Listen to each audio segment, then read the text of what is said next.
খই তো ভাজতে হয়, কিন্তু এটা প্রাকৃতিক ভাবে গাছে ধরে। এটা মানুষ তো চরের মানুষ একটু অশান্তির মধ্যে বসবাস করে, বা নদীতে আরো অশান্তি বাড়াই দিছে। নদী পারুলিয়া বাজার কতক্ষণ লাগবে সময় ঘোড়ার গাড়িতে? 1 ঘন্টা সময় লাগবে। 1 ঘন্টা? কিনে যাচ্ছেন? মূলা তরকারি। মূলা এগুলো কি আপনাদের নিজের খেতে? নিজের জিনিস। ওকে, যাক।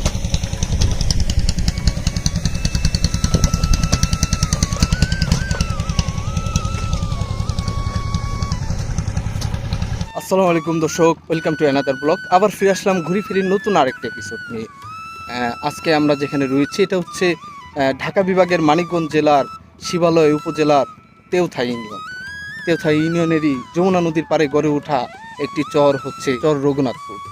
আজকে এই চর রঘুনাথপুরের সংগ্রামী মানুষের জীবন দেখব, কিভাবে এই নদীকে ঘিরে তাদের জীবন এখানে অতিবাহিত হচ্ছে এ বিষয়ে আজকে একটা ধারণা নেব, এবং সারাদিন এই চরে ঘুরে এখানকার মানুষের সাথে কথা বলবো এবং এখানকার জীব এবং বৈচিত্র্য আপনাদের সামনে তুলে ধরবো। সঙ্গে থাকুন আর দেখতে থাকুন।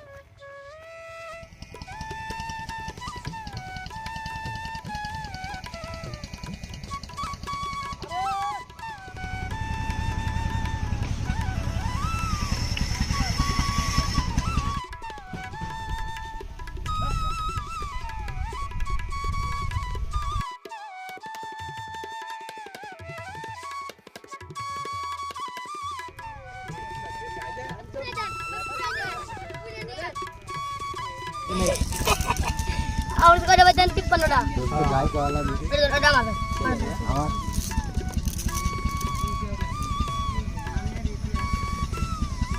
পাঁচটা এত বড় করে না একটা নেই দিও তুমি আটটা সরো আপনার কোন না আটটা সরো সব সময় আড্ডা মারো এখানে? হ্যাঁ, এখানে। কিরকম লাগে এরকম একটা জায়গায় মাঠের মাঝখানে? অনেক ভালো। এটা কি বাবলা গাছ? না, এটা হচ্ছে খয়া গাছ। খয়া? এটা তো মনে হয় কই ধরে মনে হয় না? হ্যাঁ, এটা ধরে ওই ঋতুটা আর কি সামনে আসতেছে। কিরকম লাগে এরকম একটা পরিবেশে বসবাস করে? অনেক ভালো। তোমাদের এই চরটা কিরকম? আলহামদুলিল্লাহ অনেক ভালো, কিন্তু নদী ভাঙার কারণে অনেক কষ্ট হয় আর কি। নদী কি ভাঙতেছে? হ্যাঁ, সামনে ভাঙতেছে। আপনারা যে দিক দিয়ে আসছেন সামনে, ওই দিক দিয়ে অনেক ভাঙতেছে। আমাদের এখানে একটু সেফটিতে আছে আর কি। আর দর্শক, রঘুনাথপুর চরে আসার পরে একটি মাঠের ভিতরে নদীর পাশে এরকম একটা খই গাছ পেয়ে গেলাম। খই গাছ বলার কারণ এইটাই যে ছোট সময় আমিও এরকম খই গাছ থেকে খই পেরে খেয়েছি। আসলে খই তো ভাজতে হয়, কিন্তু এটা প্রাকৃতিকভাবে গাছে ধরে। এখন বর্তমানে এই খইয়ের সিজন না, এর জন্য দেখাইতে পারলাম না। তো এরকম একটা পরিবেশে ছোট ভাইদের সাথে একটু বসে কিছু সময় কাটাচ্ছি, খুবই ভালো লাগছে। তো সঙ্গে থাকুন আর দেখতে থাকুন।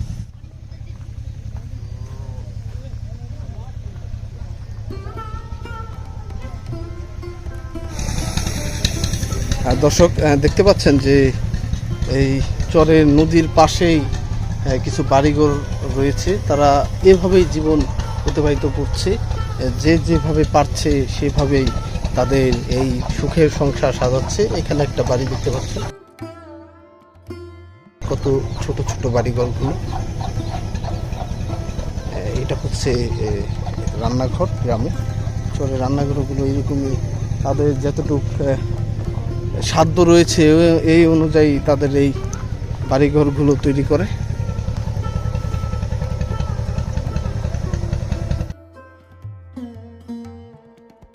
নদীর একুল গড়ে উকুল ভাঙে, এই তো নদীর খেলা। দর্শক, এই কথাটার জন্য বাস্তবেই রূপান্তরিত হচ্ছে এই আলোকদিয়া রঘুনাথপুর এই চরগুলো।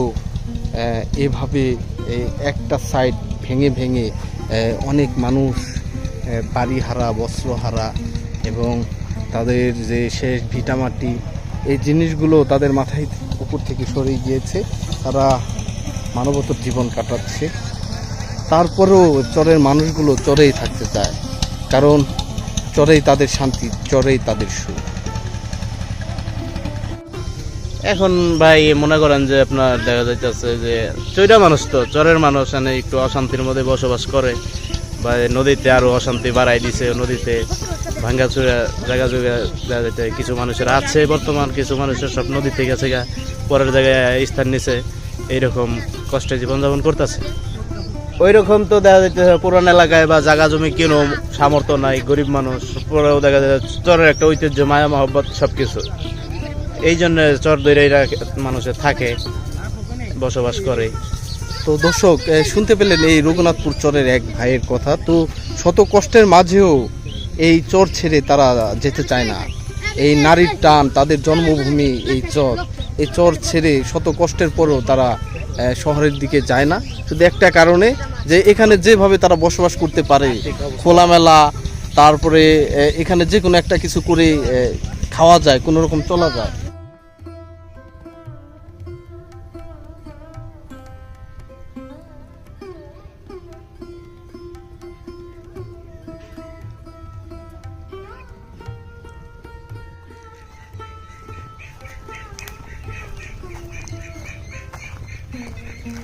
দর্শক, নদীর পাড়ে এই ছোট একটি গ্রাম তৈরি হয়েছে।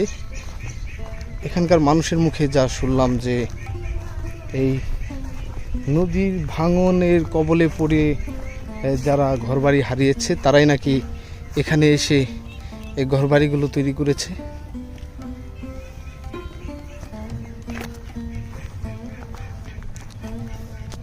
হ্যাঁ দর্শক, নদীকে ঘিরেই এখানকার মানুষের জীবন।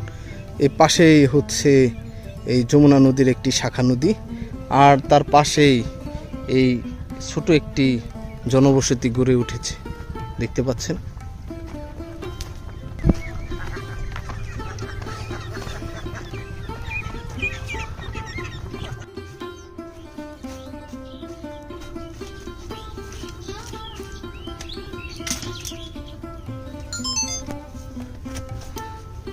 ভাই কেমন আছেন? ভালো আছে। এই যে নদীর এত কাছে বাড়ি করলেন, নদী জায়গা জমি নাই আমার, জায়গা পাই সে জায়গাতে আবার তো নদী যদি ভাঙন শুরু হয় তাহলে তো সমস্যা হবে। সমস্যা তো হবে, সেটা তো ভালো।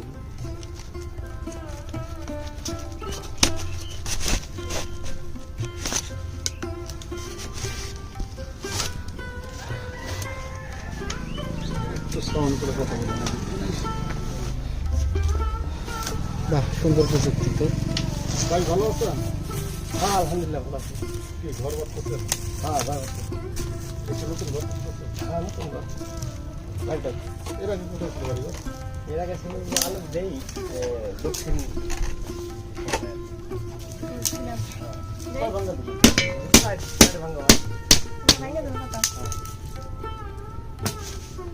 আর নদীর একদম কাছে দেখতে পাচ্ছেন, এ পাশে হচ্ছে নদী, আর এ পাশে হচ্ছে এ বাড়িটি তৈরি করেছে।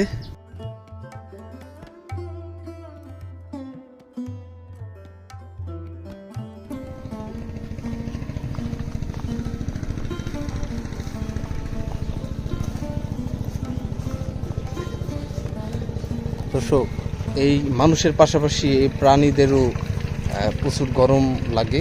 আর এই চরের ভিতরে এই বাড়িগুলোর পাশেই এই খই গাছগুলো রয়েছে।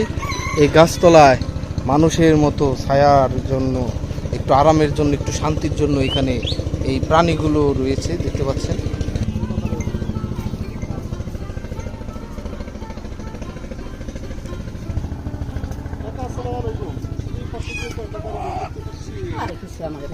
তো তো কাকি এই আপনাদের বাড়ি ভাঙছে কতদিন আগে? মাস তিনিক। এখন কি অন্যের জায়গায় রয়েছে?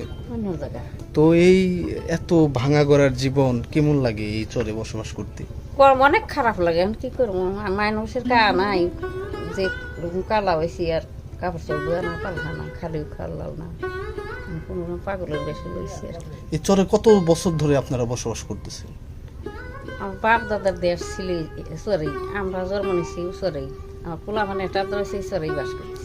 চোখের সামনে এই ভিটা, আপনাদের নিজের ভিটা ভেঙে গেল, কেমন কষ্ট লাগছে? সেটাও গুণহীন ছিল আর এটা পরে জায়গা। আপনারা কিভাবে থাকেন এখানে? ভাড়া নিয়ে? সরকার লিগে বছরে কত করে দিতে হয়? 6,000। বছরে 6,000 টাকা করে ভাড়া দিতে হয়। আর দর্শক, আমরা শহর অঞ্চলে দেখি যে বাড়ি ভাড়া করে থাকা হয়, আর এই চর অঞ্চলগুলোতে বিঘা কিংবা ডিসিমেল প্রতি ভাড়া দিয়ে এসব জায়গায় তারা বসবাস করে। আর এখানে কাকির ঘরে আমি আসলাম। তো কাকি, ভাত খাইছেন কি দিয়ে আজকে?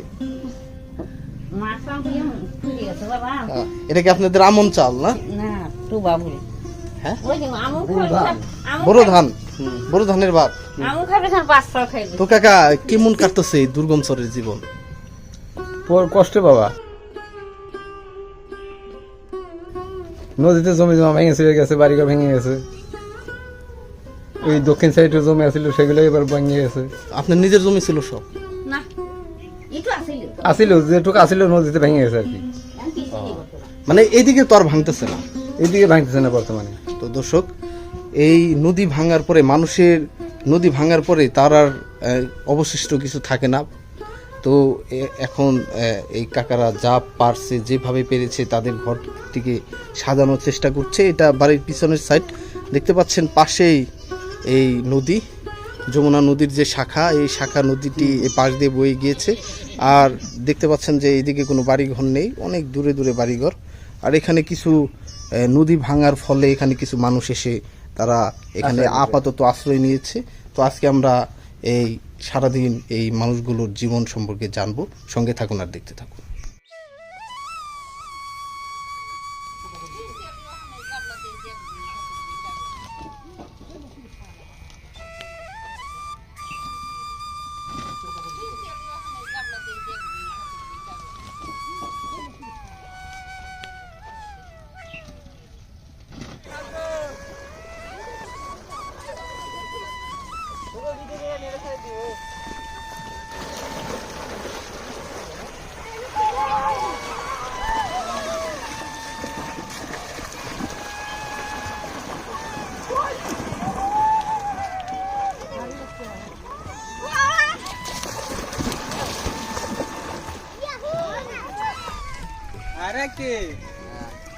সামনে হো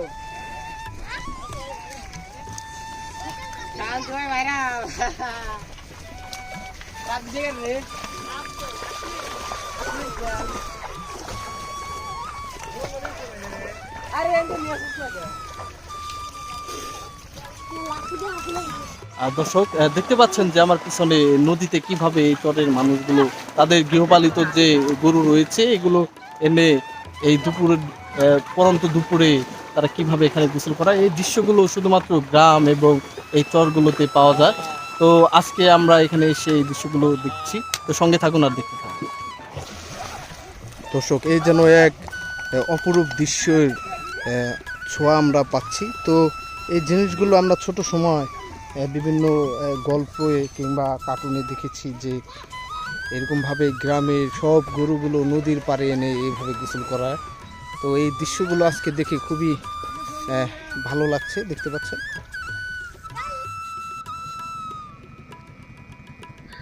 বন্ধুরা, চরের প্রত্যেকটা মানুষ যেন এক একজন সংগ্রামী যোদ্ধা। জীবন যুদ্ধে তাদের সংগ্রাম করে টিকে থাকতে হয় এরকম প্রতিকূল পরিবেশে। দর্শক, আজ চলে যাচ্ছি, কিন্তু যাচ্ছি না। আবার ফিরে আসবো ঘুরে ফিরে নতুন কোনো এপিসোড নিয়ে, নতুন কোনো জায়গায়, নতুন কোনো জনপদে। আজকের মতো বিদায় নিচ্ছি এই দুর্গম রঘুনাথপুর চর থেকে। সবাই ভালো থাকবেন, সুস্থ থাকবেন। আল্লাহ হাফেজ। আসসালামু আলাইকুম।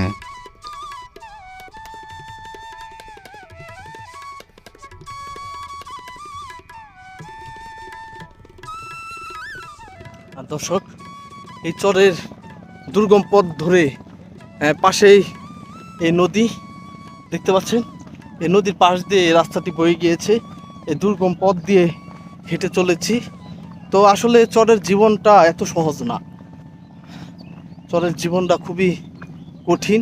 তাদের দেখতে পাচ্ছে প্রায় কয়েক ঘন্টা ধরে আমরা হাঁটছি, হেঁটে হেঁটে এক চর থেকে আরেক চরের দিকে যাচ্ছি। তো